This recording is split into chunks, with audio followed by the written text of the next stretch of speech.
Welcome to the DY Prods channel. I'm your guy, DY Fly, coming live and direct from HQ. What it do? This is culturally inappropriate. That's right. In this video, we are getting an unbiased opinion, unbiased analysis for former Philadelphia Eagles wide receiver and current New England Patriots wide receiver, one A.J. Brown. Now, I've seen a lot of tweets going back and forth between Patriots fans and non-Patriots fans saying, oh, why don't you guys just get over it? Why don't you guys move on? Y'all are just bitter. Well, yeah. Number one, he tried to ruin our franchise from the inside out. That's number one. And number two, life has not given him a swift kick in the ass just yet. So yeah, we're going to wait and we're going to watch and we're going to hate watch. Okay? But I did want to put some realistic expectations on the season, and we'll get to that in a moment.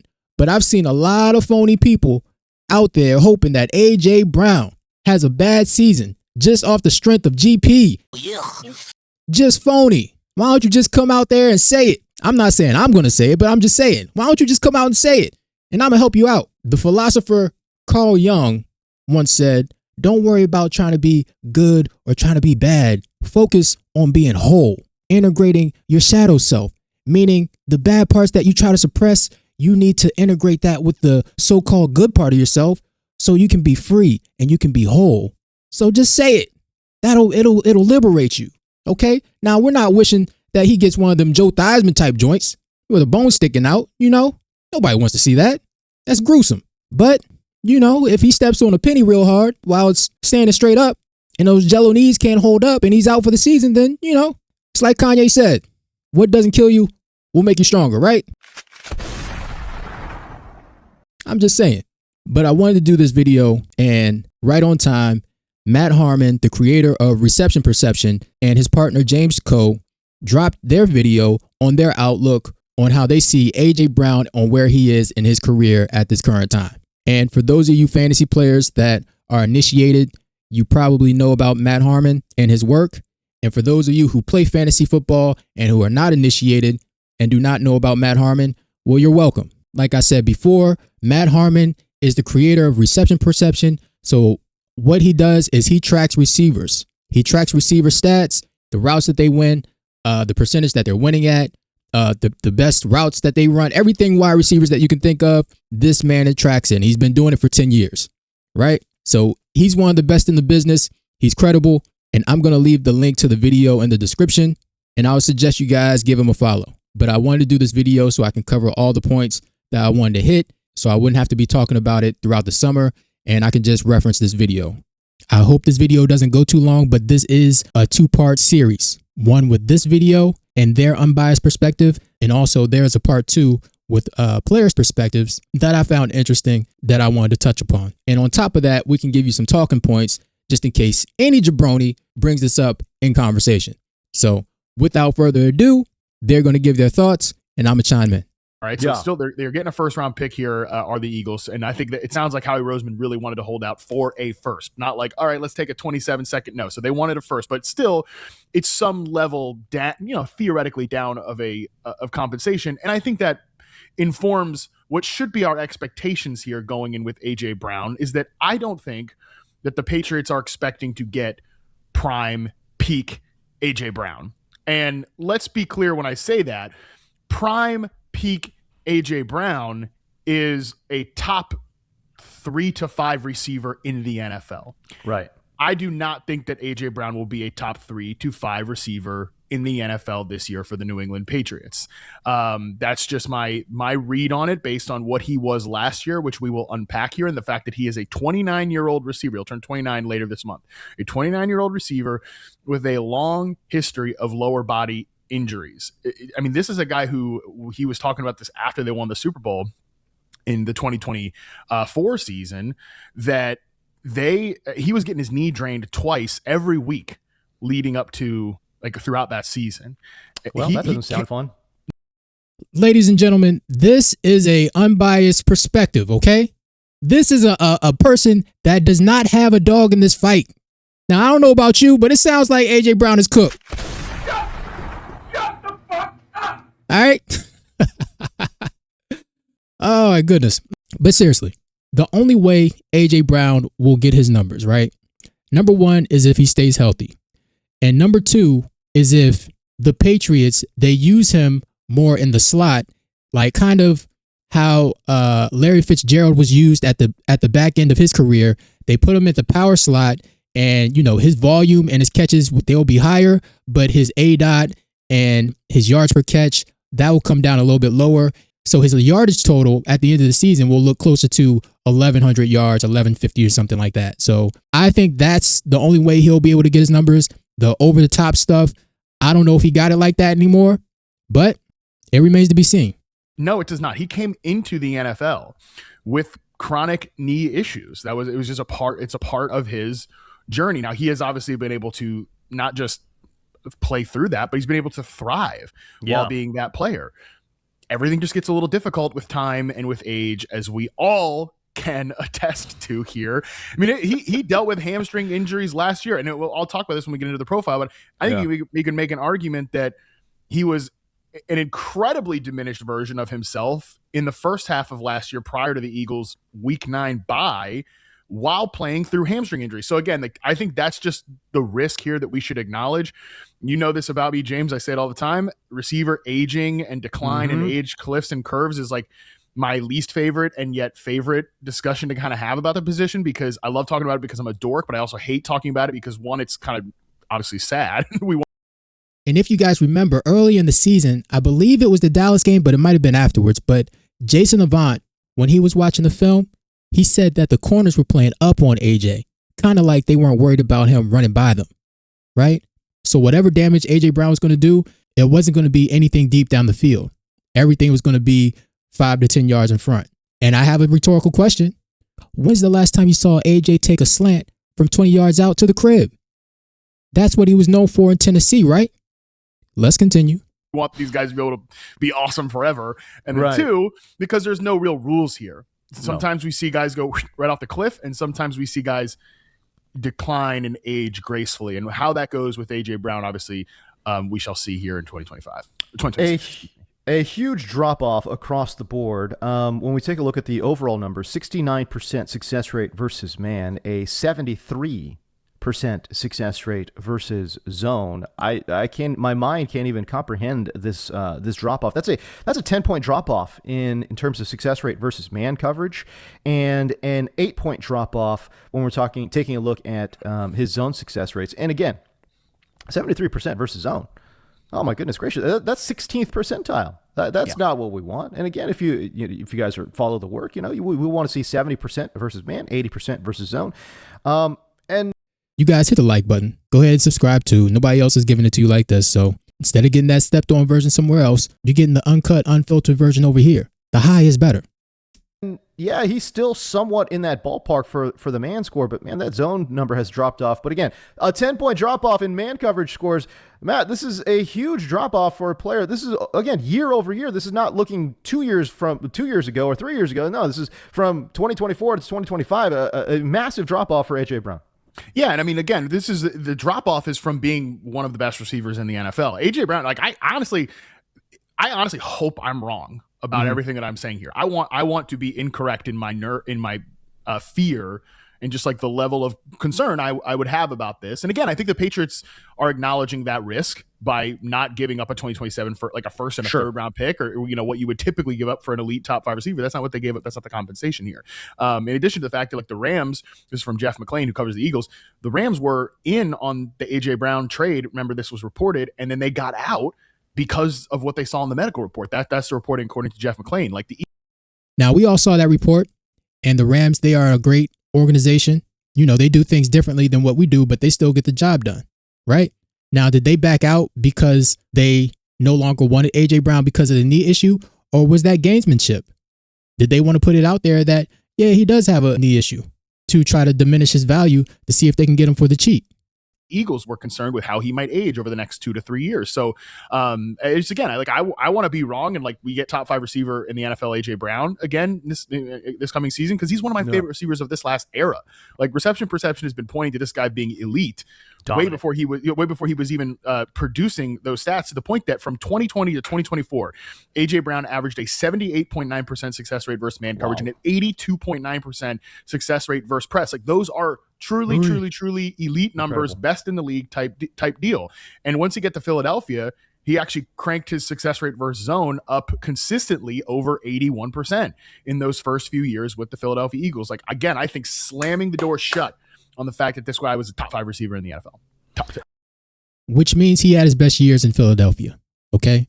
I think there was a couple issues, and the conversation is so nuanced that if you don't follow Eagles football, it's kind of hard to explain everything. But one of the problems that AJ may have had is a philosophy change. And once we got Saquon and that dominant offensive line, it came down to just being more physical and running the ball with a guy that went for 2,000 yards. It's that simple.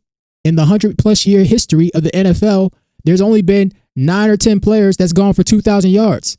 And that 2004 Eagles team had one of them. In 2K, say Saquon Barkley. Maybe top 3. I would, top 3 in that 4-year, 5-year stretch. Oh, top 3, definitely in that conversation, just because he was so dominant physically. Yeah, not only from a skills perspective, right? Like, not only from a technique perspective, but just physically imposing his will on games. For sure, he's in that conversation of Justin Jefferson, Jamar Chase, top 3 in the league for sure. There's no question. I do believe, and that's the concern, though, James. Right? Like, when we're talking about his archetype of player aging. Right. Okay. Because, like, one example I would point to is Des Bryant. Right. When Des Bryant, when he it was done. Great comp. Like, I brought up Allen Robinson in the profile, and and the only reason I brought up him is because, honestly, I'm still wearing the scars of, like, getting that situation super wrong. All right. Like, there was a decline in his profile, his final year in Chicago. And I was like, well, maybe he was pissed off. He wasn't really happy with the Bears. He didn't really give him a contract extension, blah, blah, blah, blah, blah. Maybe he was just a little unmotivated, whatever, or it was just a blip. Justin Fields, this was a messy situation, right? Like, I kind of ignored the warning signs. He goes to the Rams, and it was over. So I'm sorry to, like, bring up bad reception perception history, because I got that one wrong. So I brought that up in the profile. And also, he was a 29-year-old who declined early because he had a history of lower body injuries. But again, we're talking about, like, these physical, overwhelming presences. I think Des Bryant is an even, like, more informative example as a guy that perfect example. Was Des, like, the greatest technician in the entire world? No, but he was, like, this overwhelming physical specimen. And when he was really, his 2014 season is still on the site, like, it's in the historic databases. It's like an elite season. And even, like, the season before, 2016, that was another awesome season for him. His 2017 number, huge dip. And it was, and, like, obviously it was over. He didn't sign till November of that season after the Cowboys let him go. And when the Cowboys changing of the guard happened from Tony Romo to Dak Prescott, I thought Des Bryant's success would still continue, because he didn't seem like he was on the downside. But that always stuck out to me. Like, what happened?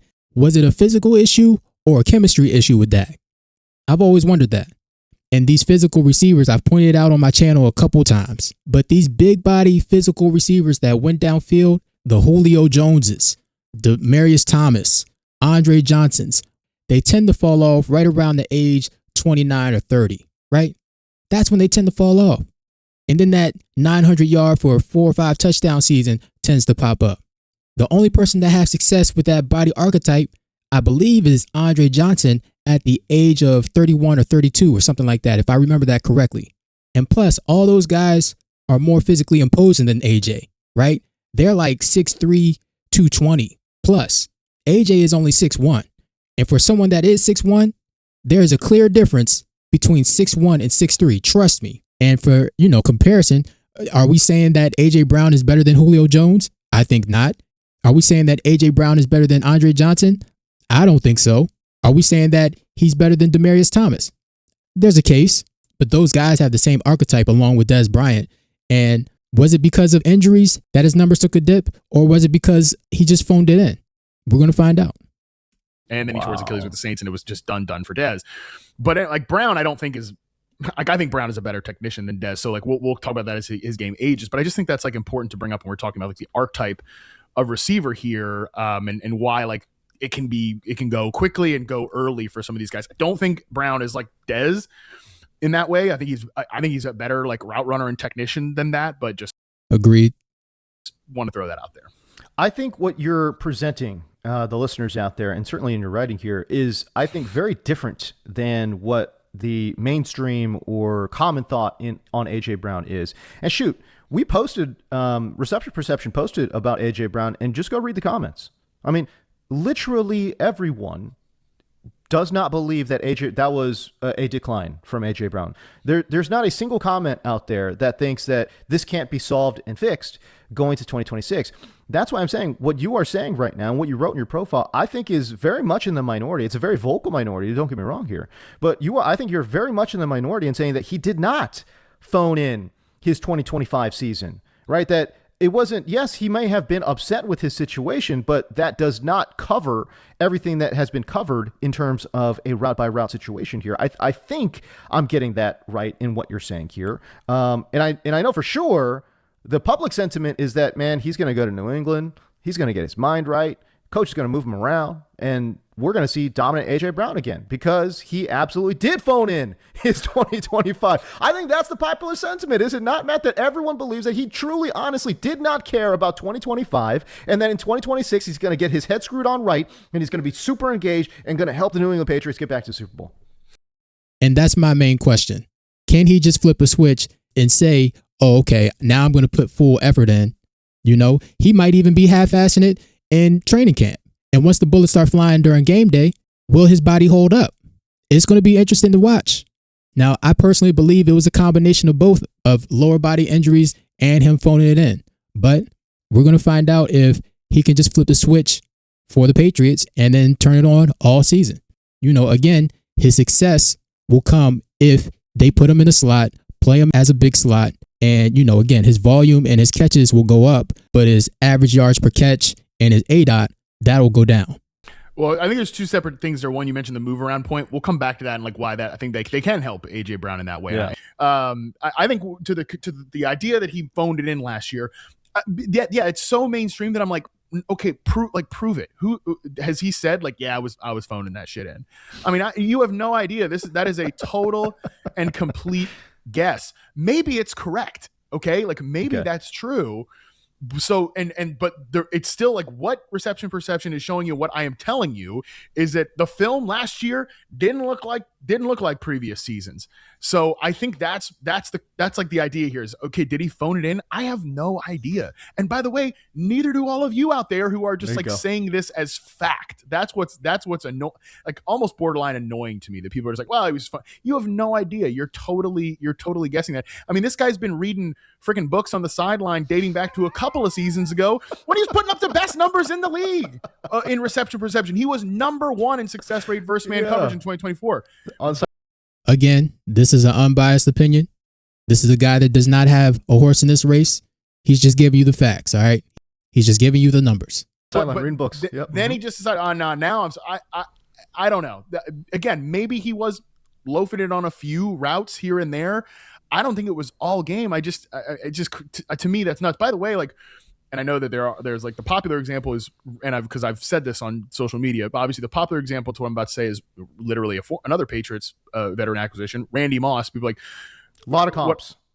I can't attest to whether Randy Moss was phoning it in with the Raiders in 2006 because I was a sophomore in high school. So like I don't know. But I just can't remember many examples where we said like, oh, that guy was phoning it in, and then like next season he comes back and he's the best version of himself. I usually think the truth is like somewhere in the middle, right? I think Randy Moss might be the only example, to be honest with you. Yeah, I don't know. Other people have. And AJ Brown is no Randy Moss, so let's put that to bed. Said other examples. I'm like, I don't remember seeing that guy like loafing it, or like I said, the Allen Robinson thing, that was a popular thought at the time. He was just like not happy with the Bears last year. They didn't want to give him a contract extension. Well, we got to the Rams and it was done. So I don't know. Anyways, but the other thing I was just say to that too, there is at least one thing if you're looking for like silver lining, or me as an AJ Brown fan, perhaps cope when I look at the profile. One thing that is at least worth noting, and again, I think this kind of almost pushes back to the idea that, he was just totally phoning it in throughout the course of the season. You can at least do some like, and I don't love to do this all the time, but I'm actually going to do it twice in this show. So, what do I know? What do I know here? If you split up the success rates in his like first half, second half of the season. Okay. Because like I said, I think you could make an argument that he came in as a guy that was like, he was obviously not healthy in the first part of the season. He had hamstring injuries in the offseason, and then he sat out a game right before the bye in week 9. And then he was dealing with this hamstring injury. So, and I'm not sure if he sat that week out because the Eagles were thinking about trading him, because I think that was on the table, even with the salary cap hit. I think Howie was thinking about trading him because it just got untenable at that point. But it could have been the hamstring, but it also could have been because the Eagles were thinking about trading him and they didn't want to risk him getting injured. Weeks 1 to 7, the game sampled, 4 games sampled there. 69.3% success rate versus zone, 60.7% success rate versus man, and 50% success rate versus press. Yikes. Those are bottom of the league, disastrous type of numbers. Right. In the 4 games sampled after the bye, 77% success rate versus man, 76% success rate versus zone, and 75% success rate versus press. Those are obviously better results, but they even still represent some level of decline from obviously the peak of AJ Brown. So like that, my contention here is just that the decline has started for a 29-year-old wide receiver who's dealt with a ton of lower body injuries. Like, I don't think that's a hot take. I think that's just like, this is what happens at this point. The question to me, again, like I said, the decline has started, but if he can be that guy in the back half of the season, shoot, even over the course of the season, like these numbers, if he can be this guy again next year, that's still like a useful player for the Patriots. And if he's a guy in the back half of the season, that's actually a really, really good player for the New England Patriots this year. The question with these guys is always just, okay, is he going to be the exact same version he was last year? Or is there going to be a step back? And is the further step down right off the cliff? Or is it an aging gracefully situation? And I think that's where we can unpack like role and usage and things like that. And to Matt's point, like I said before, there's so many nuances to talking about the Eagles offense last year, between the offensive line, between diminishing play between AJ, Jalen's play. But the main thing is Kevin Patullo just being terrible at his job and being way in over his head, just did not know how to use the weapons that we had between AJ Brown, Devontae Smith, Dallas Goedert, or even Jalen Hurts, plus the other factors that I named. It was a terrible season altogether. Okay, I want to say one thing in regards to him maybe potentially phoning it in or whatever it might be, but bottom line is this. When guys let go of the rope, even for a moment, it is ridiculously hard to reclaim that spot, right? And so even if A.J. Brown did phone it in, right, like my contention would be for most athletes, not named Randy Moss, it is incredibly difficult to then go and turn it back on, to turn that switch back on, to be a true psychopath. Because let's be real, to be at the top of the game, to be at the top of the league, in a league full of just crazy athletes, in a league full of total psychopaths, you yourself have to be a psychopath. I truly, honestly believe that. And humans, I'm telling you, are just not wired to be that way. And so when you let go, when you turn that switch off, it is awfully difficult to turn that switch back on. And to put it in layman's terms for us mere mortals, for the guys who like to hoop, you ever stop hooping for a little bit, for a couple months, and then try to get it back? Each time you stop hooping, you're like, oh, I just need 2 weeks. And then that 2 weeks turns into 2 months. And that 2 months turns into a couple, half a year just to get back to where you used to be. So every time you stop playing, it takes longer for you to get back to what you once was, if you can. That's if you can. And as you get older, you never really get it back. And so I think regardless whether you're right or whether the general populace is right, it's going to be really hard for A.J. Brown to get back to the levels that we saw from 2 years ago. I just think it's just so hard to do it. Okay, now that being said, I feel like we've done a lot of fear-mongering here on this episode in regards to A.J. It's the truth.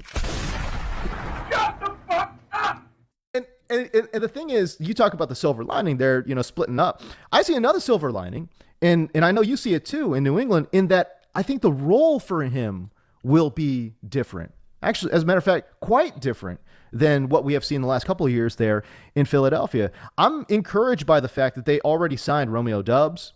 They've got Kayshon Boutte. I don't know if he ends up being there, but whatever. If he is there, but they definitely have Mack Hollins there as well. And I bring up these 3 players because these are 3 guys who can give you X receiver reps. And this will allow A.J. Brown to move around the formation. If he doesn't play 30% in the slot in 2026, I honestly would be surprised. Yeah, I like that call by you, and I agree with this. And like, this is something, now that we're done fear mongering here, like if we get reports or even like preseason usage, and this is why this is an evolving conversation, and why like I simply think it's important to say these things, because it's like, again, the risk, acknowledge the risks, but I'm not saying like this is what I've learned over the course of doing this, is that you can't say, well, it'll be totally fine, or it'll be, oh, you're gonna be easy toast. Like I just, there's no, that's just like not how this position works, because this is what history has taught us. I mean, even look at like Stephon Diggs, who this team had in the building last year. Sure. I pointed out after the 2023 season for Diggs in Buffalo that he had declined specifically as a perimeter receiver and a downfield option. He would need a role change in order to age gracefully, because he's an elite technician. That is what happened. He was a slot receiver, Z-based guy in Houston, and then he was a kind of a slot Z-based guy, shorter average depth of target, shorter route tree with the Patriots last year. Yep. I don't know that A.J. Brown can totally go that direction. Like, I don't think he's exactly like a Steph Diggs type.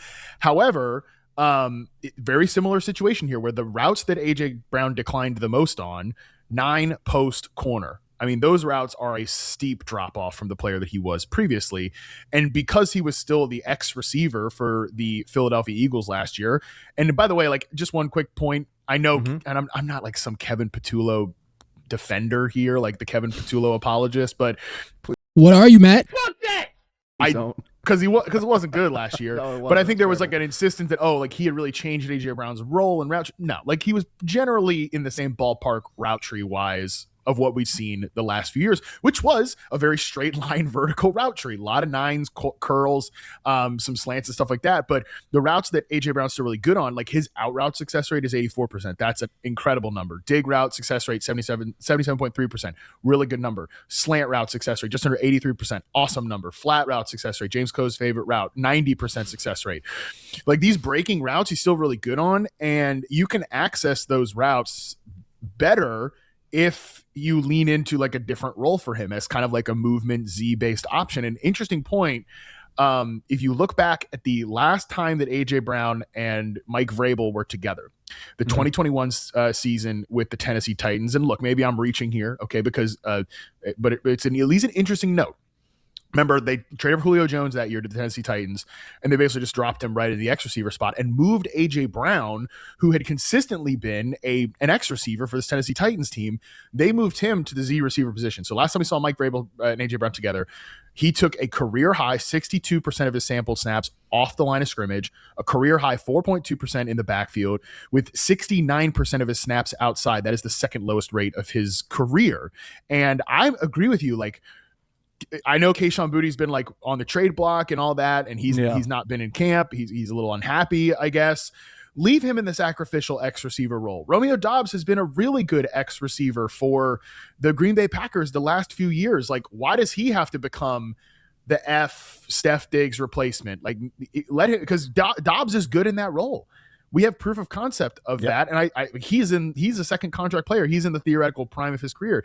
I do kind of hope that Kyle Williams gets a role change, but he was like the most sacrificial X receiver in the world last season. Probably one of the most sacrificial profiles I've ever charted, as we discussed on the show a few weeks ago. Have him do that stuff while you're moving A.J. Brown around on these breaking routes. Like, I think if his route tree looks really different next year, you get a better, probably still diminished, but a better version of A.J. Brown than, the fall off the cliff version, which is, I would be concerned if he's the X receiver running a bunch of 9 routes. You're not going to get the best version out of him at 29 years old. So my question, I guess, is just like, do the Patriots share that vision? Can Josh McDaniels pull this off? Right. I do kind of wish that the last thing we saw of the Patriots offense wasn't, them getting shellacked. That makes me just, the whole deal. So again, I think that's the way that they can get the best out of Brown. And we're going to find out.